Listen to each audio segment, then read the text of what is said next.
Loh, kalian mau kemana? Kalian jangan pergi dulu. Stop, stop. Jangan pergi dulu, ini belum selesai. Stop, kamu. Kalian jangan pergi dulu.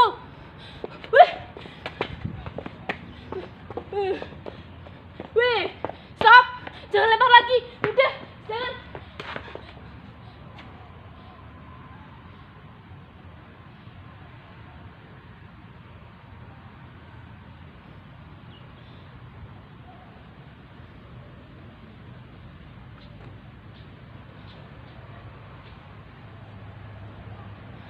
Tak ada yang lebih sial dari seseorang yang ingin melucu, tapi sama sekali tidak lucu.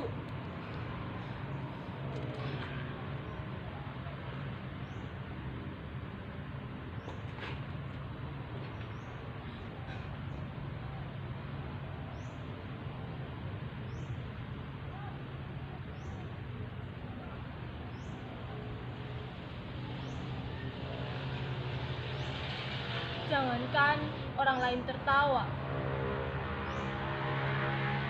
saya saja tidak tertawa mendengar lelucon saya. Mungkin kalian semua berpikir menjadi badut adalah hal yang mudah. Tinggal bertingkah kocak, semua orang akan tertawa. Tapi jika kalian menjadi saya, kalian akan mengerti. Tak mudah menjadi seorang badut. Tak mudah membuat orang tertawa. Apalagi ketika orang tersebut sedang tidak ingin tertawa. Bisa-bisa karena sebuah lelucon kita bisa dipidanakan karena dianggap menghina dan mencemarkan nama baik.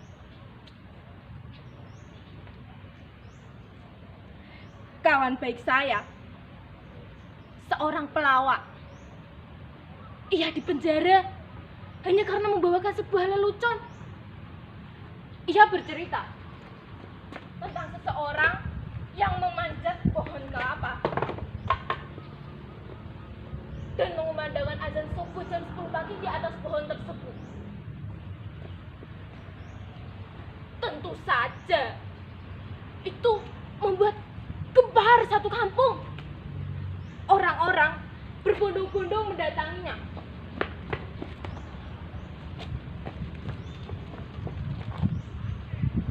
Memarahinya, menghujatnya.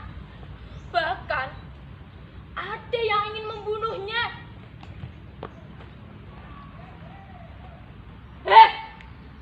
Turun kamu.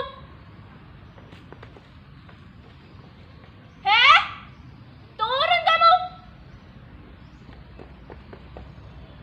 Berani-beraninya kamu mengumandangkan azan subuh jam 10 pagi. Dasar aneh. Kafir. Begitu orang-orang memarahinya. Namun dengan tenang orang itu menjawab,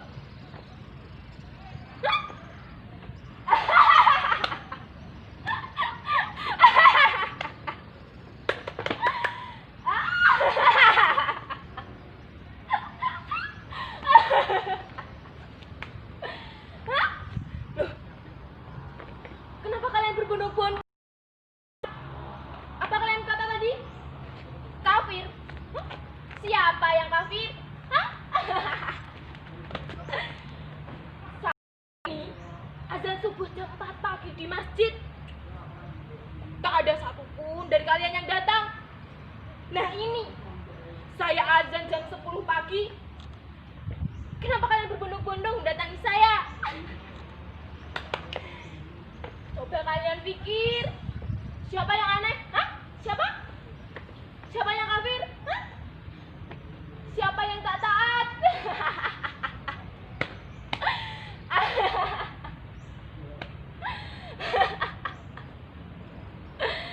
Orang kok gampang mengkafir-kafirkan orang. Hanya karena berbeda menjadi permusuhan. Kalau Descartes bilang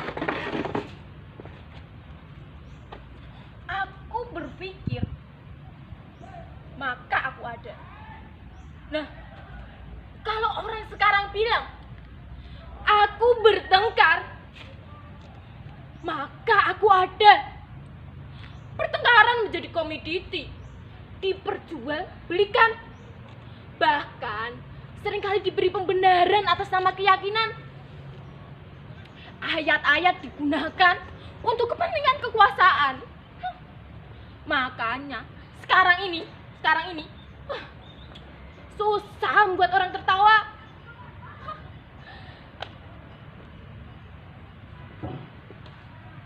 Saya ini menjadi badut karena dulu ayah saya juga seorang badut. Nah, karena ayah saya seorang badut, maka saya juga ingin jadi seorang badut seperti ayah saya. Sekarang kan lagi ngetren seorang anak meneruskan perjuangan orang tuanya. Nah, kalau bapaknya ini presiden, ya anaknya ingin jadi presiden. Enggak deh, anaknya ingin jadi gubernur, bahkan ada yang ingin jadi wali kota. Ups.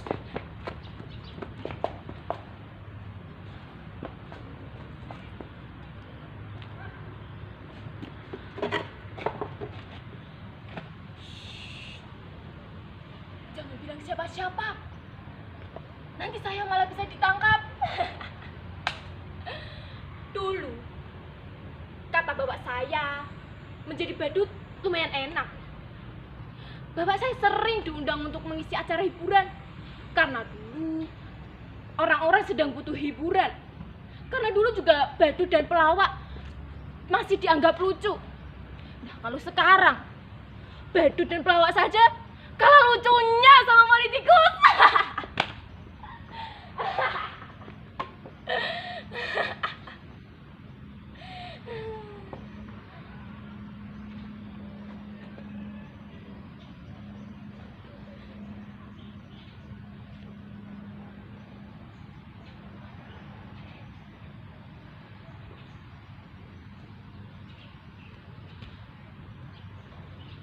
Sayang, aku nggak nyangka kamu akan datang ke sini. Silakan duduk. Duduk sini. Aku nggak nyangka kamu masih ingat sama aku. Aku kira kamu sudah lupa. Pasti kamu kangen ya sama aku. Tapi jangan rindu. Rindu itu berat. Kamu gak akan kuat. Biar aku saja.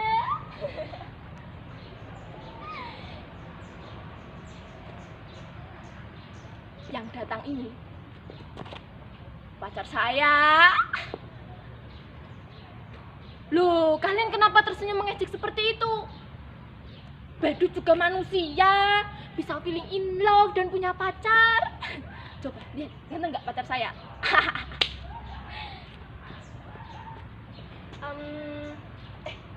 Kamu mau minum apa? Atau mau makan apa?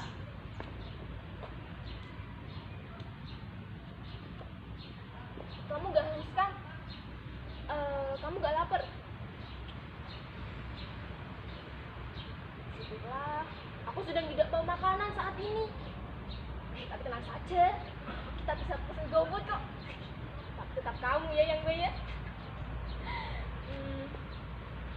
Katanya kamu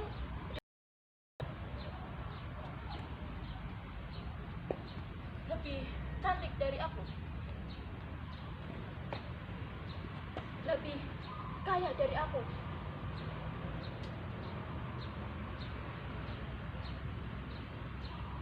Tapi yakinlah, apapun yang terjadi, aku tetap cinta sama kamu. Aku boleh cium kamu? Apa aku boleh peluk kamu?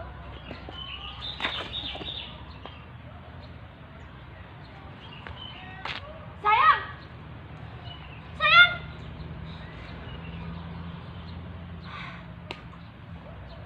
Ternyata ini hayalan saja. Gak ada pacar. Saya ini badut yang jomblo. Coba kalian pikirkan nasib saya. Sudah menjadi badut, jomblo pula. Benar-benar hampir nasib saya.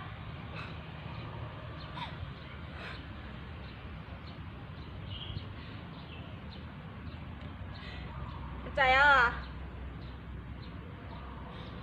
menjadi seorang badut itu hal yang berat. Kalian semua gak akan kuat. Biar saya saja.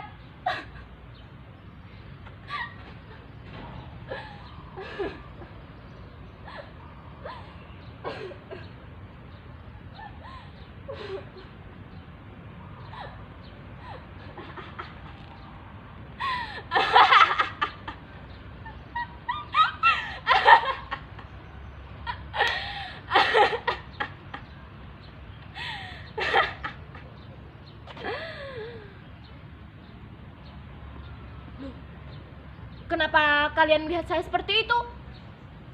Apa ada yang aneh dengan saya? Ada yang aneh dengan pakaian saya? Hah? Apa ada yang aneh?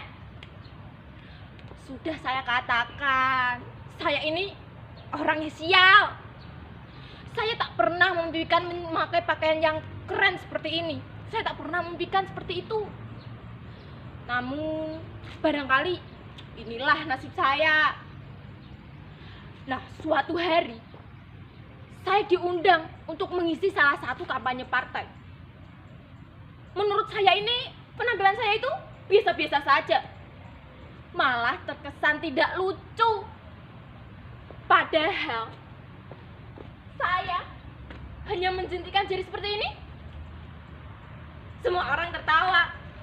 Saya hanya menggoyangkan tubuh saya seperti ini. Seperti ini. Semua orang tertawa. Bahkan saat saya hanya diam, semua orang tertawa terbahak-bahak. Mereka menertawakan saya. Begitu bodoh dan tololnya saya saat itu.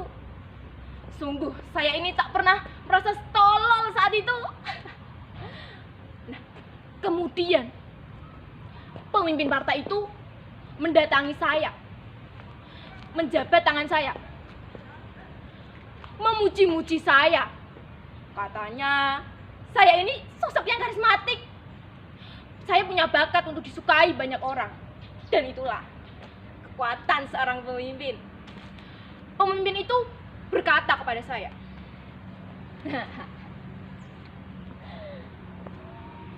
sekarang ini menjadi pemimpin tak perlu cerdas dan pintar. Yang penting disukai banyak orang. Demokrasi menjadikanmu seorang pemimpin, bukan lantaran kecerdasannya. Kau lihat tadi, orang-orang menertawaimu, tapi sesungguhnya orang-orang itu menyukaimu.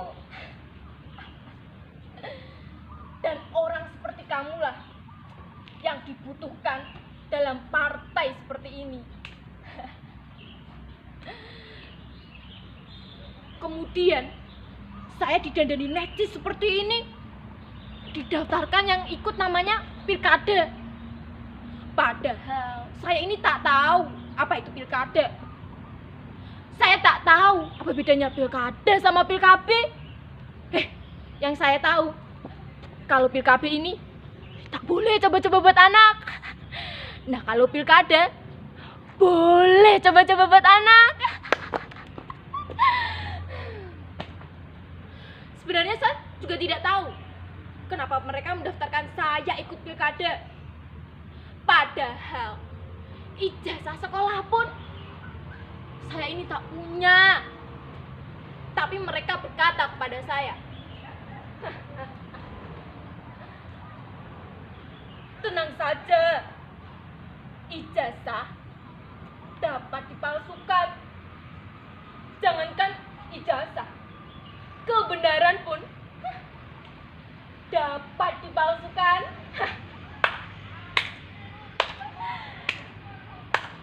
Dan kalian semua tahu saya ini menang pilkada. Barangkali zaman ini memang sudah gila. Mereka memilih saya karena dianggap bisa menghibur. Saya dianggap orang paling lucu yang bisa membuat hidup mereka bahagia. Coba kalian lihat, saat saya menjadi badut, tak ada satupun orang tertawa melihat penampilan saya. Nah, saat saya menjadi seorang pemimpin, berkali-kali saya membuat orang tertawa.